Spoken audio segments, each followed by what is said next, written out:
It started with a screwdriver in my hand and a broken ceiling fan. Funny how those moments, small, routine, forgettable, end up being the ones burned into your memory forever. My name's Liam.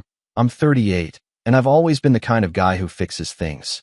Leaky pipes, busted locks, failing appliances. If something needed doing, I was the one holding the wrench. Not just around the house, either. I fix things for a living.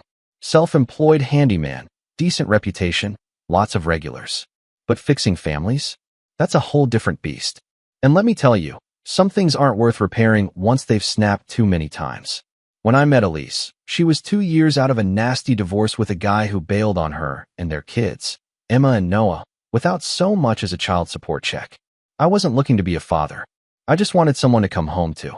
Someone who wouldn't roll her eyes when I talked about replacing old wiring or how the price of copper was getting ridiculous again. Elise was warm, beautiful in a quiet way, and always listening. That was the trap, I think. Some people are really good at seeming like they're present, like they're building a life with you. Until one day, you realize you're the only one holding a hammer. Emma was 13 when I moved in. Noah was 10. I wasn't trying to be dad. I knew better than that. I didn't push. I stayed in my lane, drove them to school when needed, showed up at soccer games, fixed every cracked tile and leaky faucet in that house. I kept things running. Not just physically, either. I paid the bills, handled the budgeting, even helped Emma with math homework when she'd let me. Elise was working part-time at a dental office, and with me covering most of the expenses, she could finally breathe again. Or so I thought. The first time Emma said something off, it was subtle. I was picking her up from school, and she climbed into the truck, face buried in her phone. I asked how her test went. Normal stuff. And without looking up, she said, "You don't have to pretend to care." Just like that. No venom, but no warmth either. I let it slide. Chalked it up to teenage attitude. We've all been there. But that one sentence lodged somewhere deep, like a loose nail on a stair tread you keep catching your heel on. I told Elise about it later that night, in that quiet voice you use when you're not trying to start a thing. She shrugged. She's just moody lately. Hormones. Ignore it. So I did. For months. Every little jab, every eye roll, every sigh when I asked her to clear the dishes, it all got swept into that pile of teenager stuff. But the pile kept growing, and so did my silence. Noah was different at first. He'd hang out in the garage with me, help pass tools, ask questions about cars or engines. I liked those moments. I thought, maybe, just maybe, I was getting through. I remember one Saturday morning, he asked if I could help him build a birdhouse for a school project. I went out, bought wood, even let him use my power drill under supervision. We finished it together, and he was proud, beaming, actually. But when he brought it to school, he told his teacher my real dad helped me. I only found out because Elise showed me the assignment sheet, laughing like it was some innocent mix-up. I laughed too, but it stung. I didn't say anything. Didn't want to make a kid feel bad about where his love landed. But I kept the receipt for that wood in my toolbox like a weird reminder. I don't know why. Things really started to shift during the second year. Elise and I had gotten married the summer before. Small backyard wedding, nothing flashy. I thought that would change something, make things feel more permanent, more real. But instead of pulling us closer, it seemed to draw a line in the sand. Emma and Noah got colder. Less eye contact, less acknowledgement. Elise said they just needed time, that I was overthinking it. So I kept showing up, kept fixing, kept paying.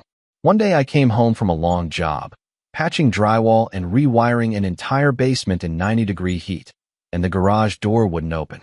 I figured the opener was busted, but when I checked, the plug had just been yanked out. I went inside, drenched in sweat, tools still slung over my shoulder, and found Emma throwing a birthday party for one of her friends in the living room. Balloons everywhere, soda cans already spilled on the carpet. My recliner, my one damn chair, was covered in cake crumbs.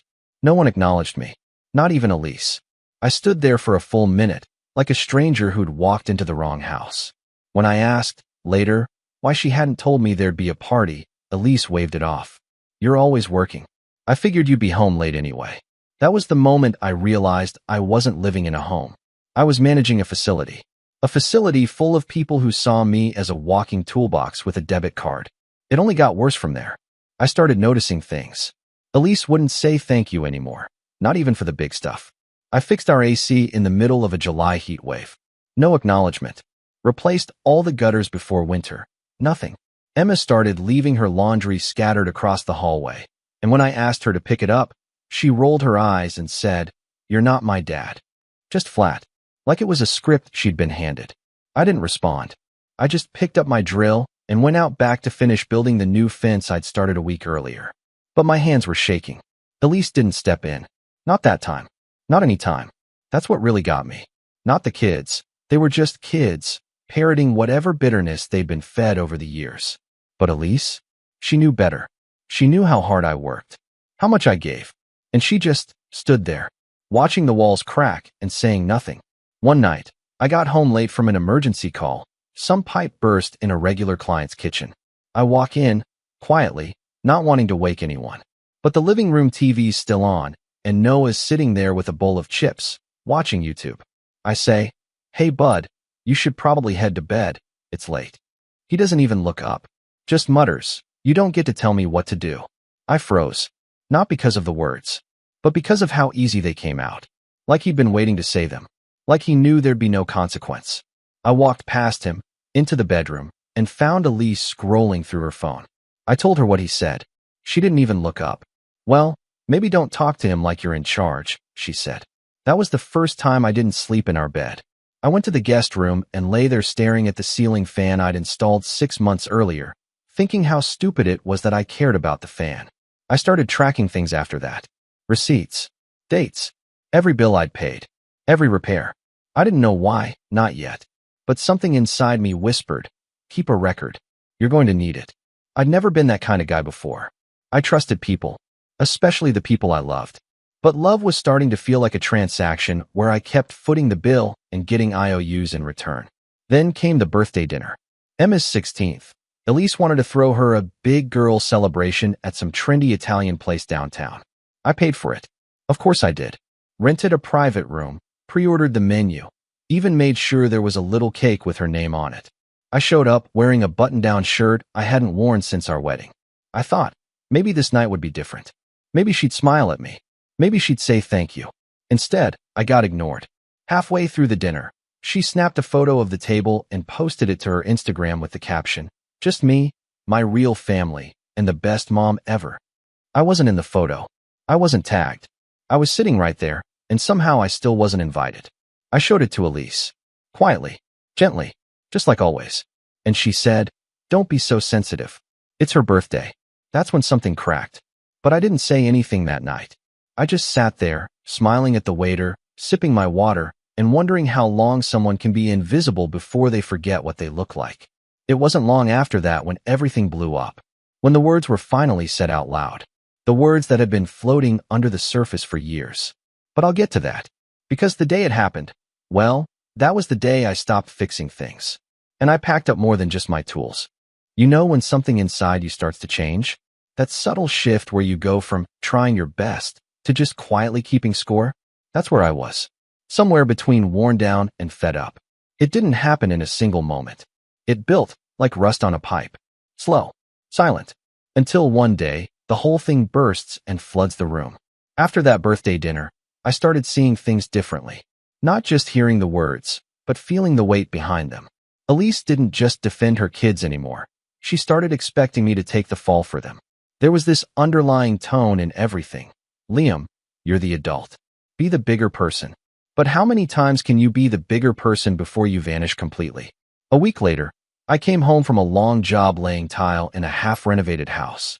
My knees were killing me, and my back felt like it had been hit with a sledgehammer. I pulled into the driveway and noticed something odd. The garage was wide open. Tools scattered. My table saw just sitting out, unattended. That's not like me. I baby my tools. Every wrench, every bit, it's all organized. Precision matters in my line of work. I walked inside, trying not to panic, and saw Noah sitting on the couch, eating chips, watching TV. I asked, calmly, "Did you use the garage today?" He shrugged. "Yeah, Emma's boyfriend needed to borrow a drill." That stopped me cold. Emma's boyfriend? First I'd heard of one. What drill? He waved it off like it was nothing. One of the red ones. He said he'd bring it back. Now, I've got a Milwaukee cordless that's been with me for 6 years. Not cheap. Not replaceable. I didn't even respond. I just turned around, went back out, and started checking. Sure enough, it was gone, along with my bit set. No note, no text, just gone. Elise came home about 20 minutes later, and I told her what happened. Her response? Oh, come on. He's a good kid. He'll bring it back. That was the moment I realized something deeper. I was just a resource to them. Not a person, not a partner. Just a guy with tools, a truck, and a bank account. And worse, Elise let it happen. She encouraged it, enabled it. I didn't yell. I didn't throw a fit. I just started locking the garage. And I started locking myself up too. Over the next few weeks, the shift in me must have been noticeable. I was quieter, less present. I started turning down minor honey-do requests. Fixed what was necessary, nothing more.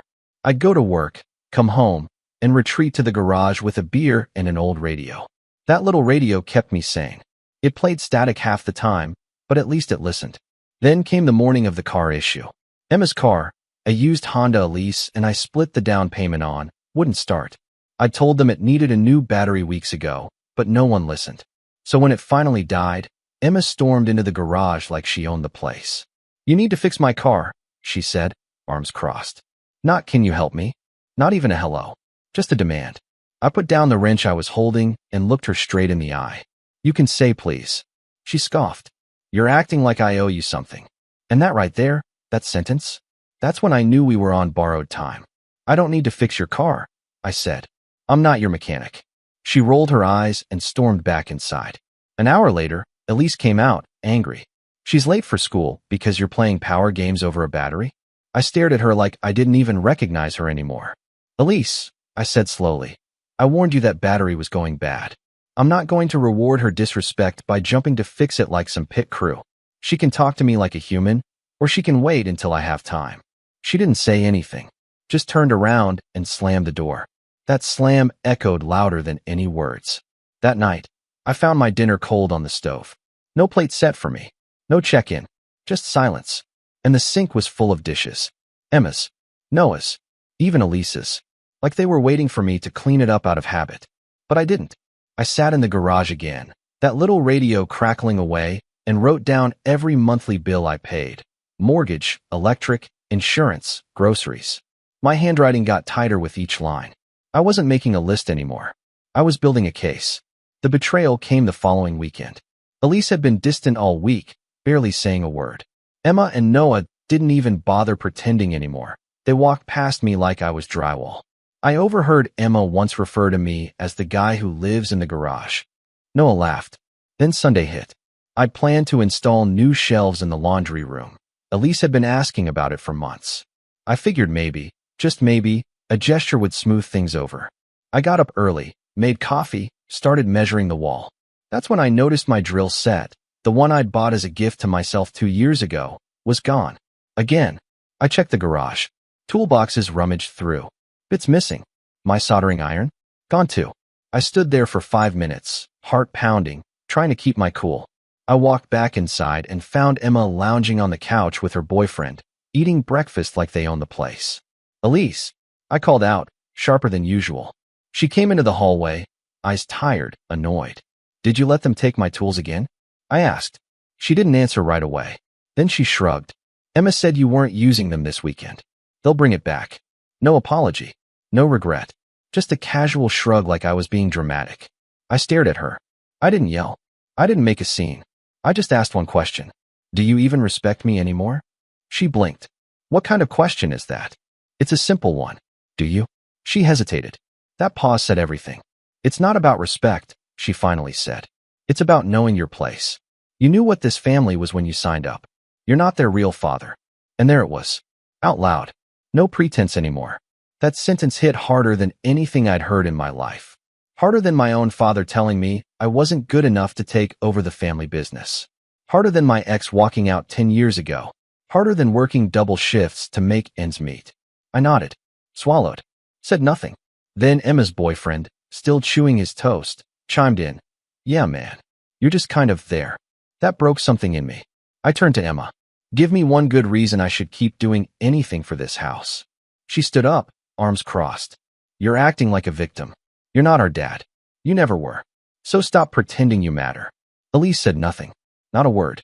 Noah came out from his room, groggy. What's going on? And Emma snapped, "Liam's being a baby again." He added, with a snort, "You're not our real dad, dude. Get over it." I looked around. At these kids I drove to school. Federal taught. Helped. At the woman I thought I married. The silence in her eyes. That was the moment. I didn't shout. I didn't cry. I just walked back to the garage, grabbed my tool bag, packed what I could. My drills, my saw, my levels. I loaded them into my truck with calm precision. One by one. Like clockwork. Elise followed me out halfway through. "Where are you going?" she asked, voice sharp now. I didn't look at her. Just opened the truck bed. "You'll miss me," I said, "when the bills show up." Then I got in, turned the ignition, and pulled out of that driveway like it never belonged to me. I didn't leave a note. Didn't take a single thing that wasn't mine. That was 2 weeks ago. Since then, I've gotten 6 missed calls from Elise. A dozen from unknown numbers. I don't answer them. I don't answer unknown numbers anymore. Because when a family tells you you don't matter, you believe them. Or at least, I used to. But the thing about walking away? Sometimes it gives you the clearest view of what you've really built. And what they've taken for granted. The first night after I left, I slept in the back of my truck. Parked under an old oak tree behind a hardware store I'd done a few repairs for over the years. The manager let me use their restroom in the morning and offered me coffee without asking any questions. I think she could tell I wasn't in the mood for talking. It wasn't that I didn't have anywhere to go. I had options. But I needed a moment to just be. No noise. No accusations.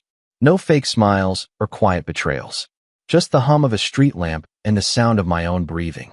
Funny thing is, I'd always been the guy people leaned on. The one who came through. The one who made things work even when they were broken beyond repair. But that night, I realized I'd spent years fixing a house that never saw me as anything more than a tool shed with a paycheck. I didn't cry. Not yet. That came later. The second night, I drove 2 towns over to a small motel. Nothing fancy, $1.49 a night kind of place. Peeling wallpaper, humming AC, and a bed that smelled faintly like old socks and air freshener. But it was mine. My space. I locked the door, took a shower that felt like a baptism, and stared at myself in the mirror for a long time. My beard was scruffy, my eyes were tired, and there was a line between my brows I didn't recognize. I looked like someone who had spent a lifetime giving and had finally run out of rope. The fall didn't happen all at once. It came in waves. I didn't take on jobs for a few days. Turned off my phone. Just existed. I walked around parks, sat on benches, drank gas station coffee like it was fine wine. I watched people, not in a creepy way, just observing. Families laughing. Couples arguing. Teenagers glued to their phones. It reminded me that life moves on, with or without you. And in a strange way, that was comforting. But then came the quiet nights. And the doubts. What if you overreacted? What if they didn't mean it?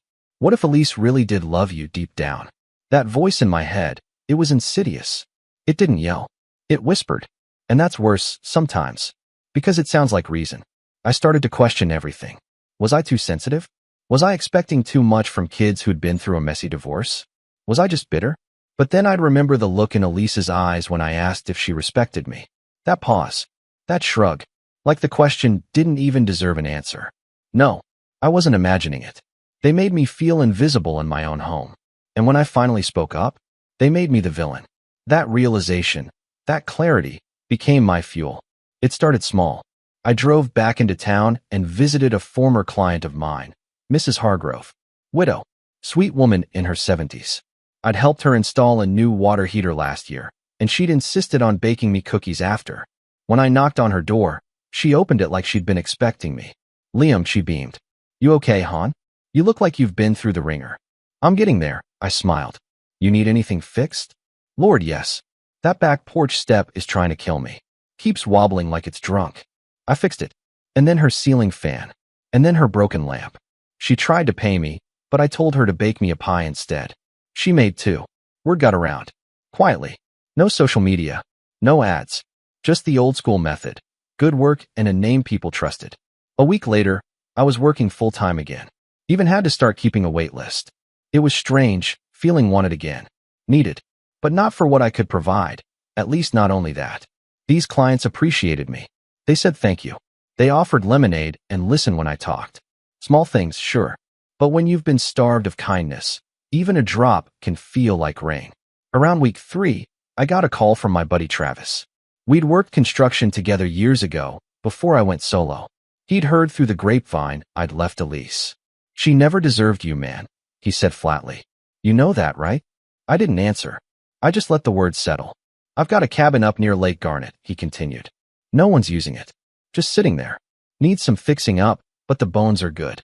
You want it? It's yours for as long as you need. Rent-free. Call it back pay for all those times you bailed me out when my truck broke down." I hesitated. "Travis, that's a big offer. You fixed my marriage, dude. You taught me how to patch drywall and stop being a lazy husband. My wife still talks about the time you made us that cedar bench." I laughed. First real laugh in weeks. So I took him up on it. The cabin was about 40 minutes from town, nestled in a grove of pines. No neighbors for a mile. No traffic. Just wind and trees and the occasional curious deer. I started spending nights there, sleeping on a dusty mattress, cleaning the place up bit by bit. Replacing boards. Sealing leaks. Fixing the chimney. It became a ritual. I'd work jobs during the day, then come back to the cabin and rebuild my own space. Not just physically, mentally. For the first time in years, I didn't have to walk on eggshells. Didn't have to brace for sarcasm or side eyes. I could breathe. And then one morning, I got a letter. Not a text. Not a voicemail. An actual letter. Left in an envelope on the windshield of my truck while I was at the hardware store. No return address. Just my name. Inside was a folded sheet of lined paper. Handwritten. "Liam, I know you're angry. I know you think we don't care. Maybe we didn't show it the way we should have. But I miss you. We all do. It's not the same without you. The sink's leaking again. The lawn's overgrown. Emma's car won't start, and Noah's been quieter than usual. I didn't know how much you held everything together until you were gone. Please come back. Or at least call." I stared at that note for a long time. And for a moment, I felt that old tug. That desire to fix. To return. To be useful. But I also remembered Emma's voice, sharp and certain. "You're not our dad. Stop pretending you matter." And Elise's silence. I didn't call. But I didn't throw the letter away either. I kept working. Kept building. I refinished the cabin floors. Installed shelves. Set up a tiny workshop in the shed out back. Bought a grill. On weekends, I'd fish at the lake or read on the porch with a cold drink in hand. Peace started to feel normal again. One night, I got a call from an unknown number. I almost ignored it. Old habit. But something told me to pick up. "Hello." Silence for a moment. Then, "Liam? It's Noah." I didn't say anything. He took a breath. "I just wanted to say I'm sorry. For what I said. I didn't mean it. I was just mad. But I shouldn't have said that." His voice cracked. "It's been weird without you. The house is quiet. Mom's been stressed. Emma's been fighting with her boyfriend. And I started fixing the fence, but I don't know what I'm doing." I swallowed hard. "I don't know if you'll ever come back," he continued. "But I wanted you to know I miss you. I really do." I still didn't say anything. But when he hung up, I sat on that porch and let the tears fall. Not because I was sad, but because, for the first time, someone from that house saw me. Really saw me. Still, I didn't go back. Not yet. Because the rise isn't about being needed again. It's about deciding whether you want to return, and whether they've earned the right to have you. The next part of the story? That's when the tide finally turns. When they realize just how much I built, and just how much I took with me when I left. They say time heals all wounds, but I don't think that's true. Time doesn't heal, perspective does. Time just gives you the silence to finally hear yourself think. And once I had that, once I stepped far enough away from the chaos, I started seeing everything clearly. Every backhanded comment. Every dismissed effort. Every time I was told, in one way or another, that I didn't matter. But now I wasn't angry. I was focused. I had been invisible for too long. But I had something they didn't. Proof. Proof that I kept their lives together like mortar between bricks. That the second I stepped away, the whole house started to crack. And not just emotionally, either. I'm talking about the literal house. The mortgage, the water heater, the insurance, the appliances. I had handled it all. Elise never learned how. And as much as she wanted to pretend otherwise, Emma and Noah had no clue what it took to keep a home from collapsing in on itself. And now, they were finding that out the hard way. But I wasn't going to just sit on my porch and let that be the end of it. No, that would be too easy. Too passive. I wasn't just going to move on. I was going to make a point. A quiet, undeniable, well-executed point. So I started planning. First, I took inventory. Not just of my tools and gear, but of my contributions. I had every receipt, every invoice, every Home Depot charge and auto-pay confirmation saved in my email. Years of expenses. Thousands of dollars. Groceries, birthday parties, gas money, home repairs, property taxes. I printed it all out and organized it into a binder. Every month, every dollar. Color-coded. Tabbed. Labeled. It wasn't about the money. It was about the record. The truth. If Elise or anyone else ever tried to twist the story, claim I hadn't done enough, or that I walked out, I could flip that binder open and let the numbers speak. Next, I made sure my name was off everything. The house. That was in her name alone. She'd insisted on that years ago, said it made things easier with her ex. Back then, I didn't care. I didn't need credit. I was just happy to help. Now, that worked in my favor. I'd set up all the utility accounts in my name over the years, mostly because she wasn't great with bills and I wanted things paid on time. Electricity, gas, internet, water, I had been the one paying. So I called each company and had them terminate service effective the following billing cycle. They'd get a notice, a warning, a chance to transfer it over. I wasn't cruel, just efficient. I also called the insurance company. The homeowner's insurance was in my name, again, because I'd been footing the bill, and I let them know I was no longer residing at the property and would no longer be responsible for coverage. That triggered a review. They'd have to reassess the policy, potentially raise her premiums, maybe even require an inspection. Then I filed a change of address with the post office.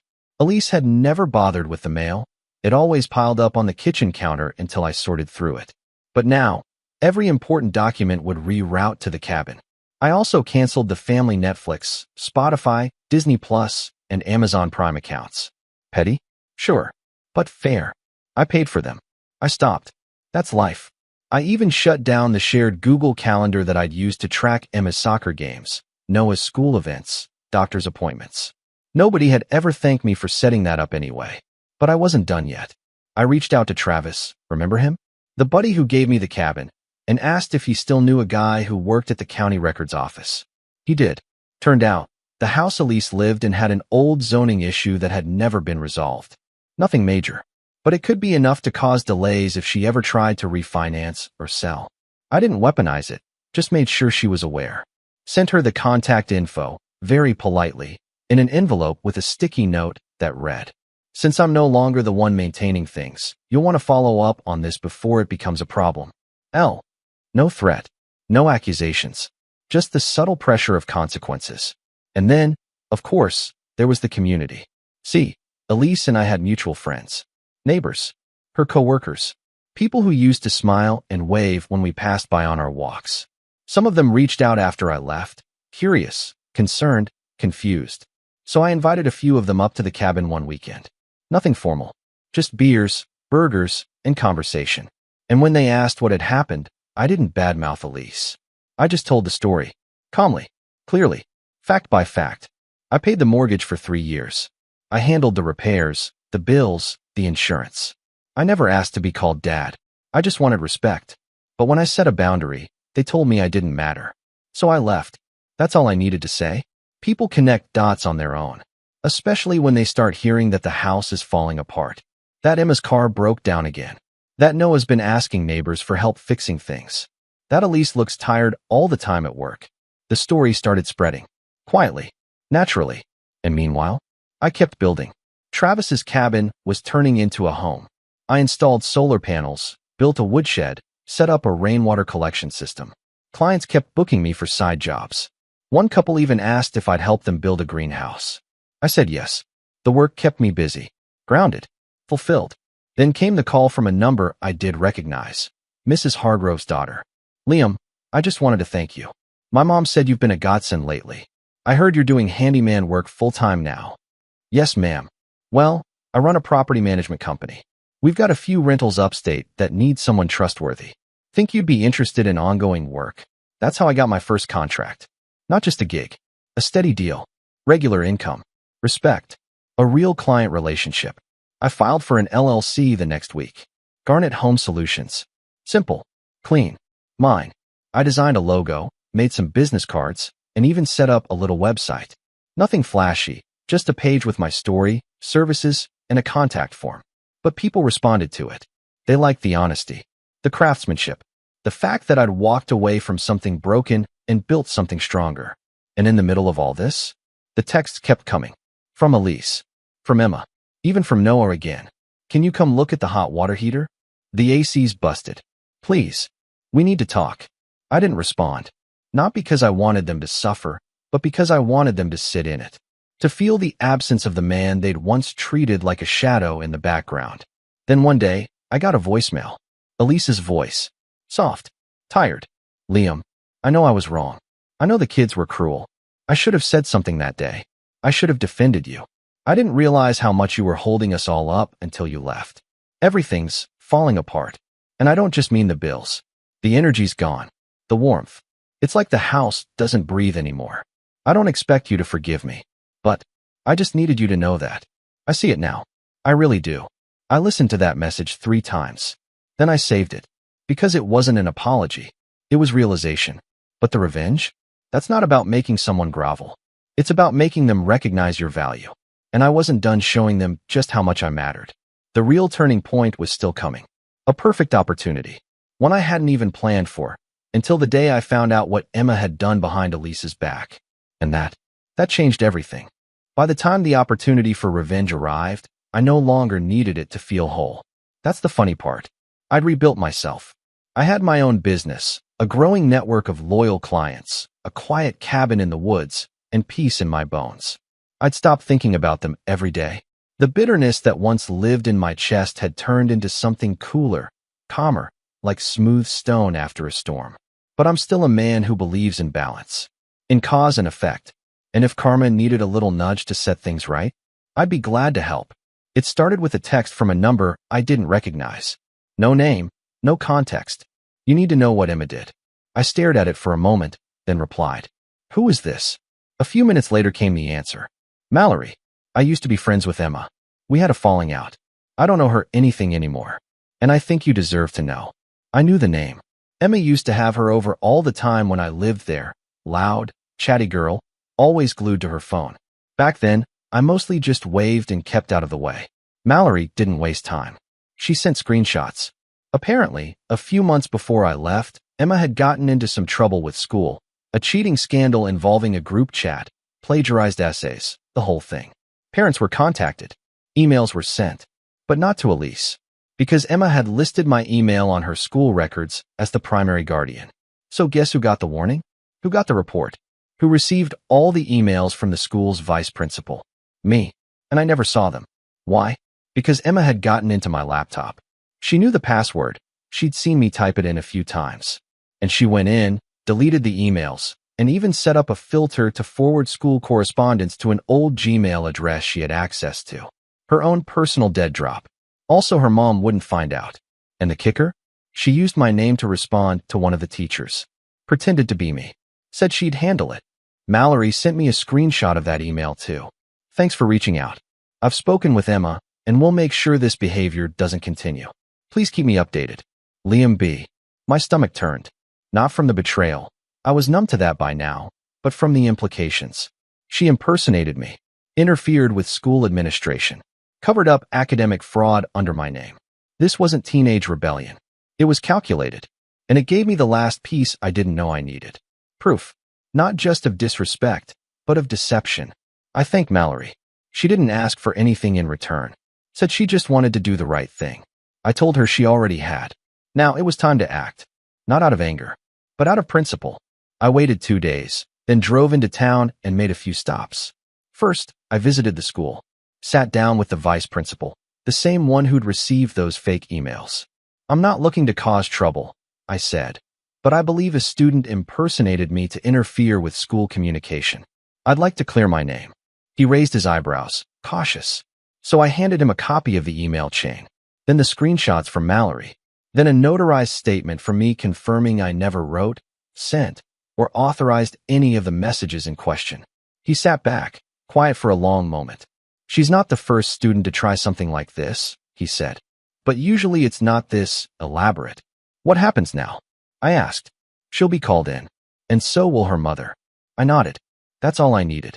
I left the school knowing I wouldn't be there to see the fallout. I didn't need to be. That wasn't the real revenge. That was just accountability. The real revenge? That came a week later, when Elise called. Not texted. Called. I answered calmly. Liam, she said, and I could already hear the tremble in her voice. Did you report Emma? No, I said plainly. I gave the school accurate information when I was made aware of what happened. They're handling it. She suspended. Elise said, like I should be shocked. They're putting it on her record. She might lose her scholarship opportunities. She shouldn't have impersonated me. You could have come to me first, she snapped. I let the silence hang before I responded. Like how you came to me when she called me a stranger in my own home. When she borrowed my tools and gave them to her boyfriend. When Noah told me to shut up and you said nothing? No, Elise. That door swings both ways. She didn't reply at first. Then, I thought you were better than this. I almost laughed. I am better than this. That's why I walked away instead of burning it down. Then I hung up. Clean. No drama. Just the click of closure. But I wasn't quite finished. You remember that binder I made? The one with every bill, receipt, and expense I covered during the years I was with Elise. I scanned the whole thing, organized it as a PDF, and I sent it to her. Not with a demand.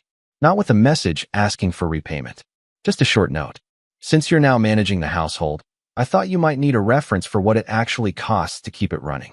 I covered these for 3 years. You're welcome. Liam. She didn't respond. But a week later, Mallory messaged me again. Elise listed the house. It's on the market. That surprised me. So I checked. Sure enough, 3-bedroom, 2-bath, fixer-upper, needs work, price to sell. Turns out, when you stop patching leaks, the foundation starts to give. According to someone else I knew in town, Elise had defaulted on a few payments. The hot water heater finally gave out. The fence never got repaired. Emma's grades tanked. Noah had started acting out in school. The house wasn't just broken down, it was sour. Like the air had changed. But me? I was thriving. My business had grown. I'd hired 2 part-time assistants. Built a solid online presence. Got featured in a local tradesman spotlight article. People appreciated the work. The honesty. The craftsmanship. I even started dating again. Slowly. Carefully. A woman named Jessa, freelance graphic designer, smart as a whip, kind without being passive. She respected boundaries. Listened when I spoke. She even helped me design a new logo for the business. One night, we were sitting on the porch, watching the sun set over the trees, when she asked me the question, "Do you ever think about going back?" I thought for a moment. "No," I said. "Not even a little." She smiled. "Good. They lost something they'll never get back." I looked at the quiet woods, the wind swaying through the pine needles, the warm glow of the cabin I had built with my own 2 hands, and I felt something I hadn't felt in years. Not revenge, not pride, just peace.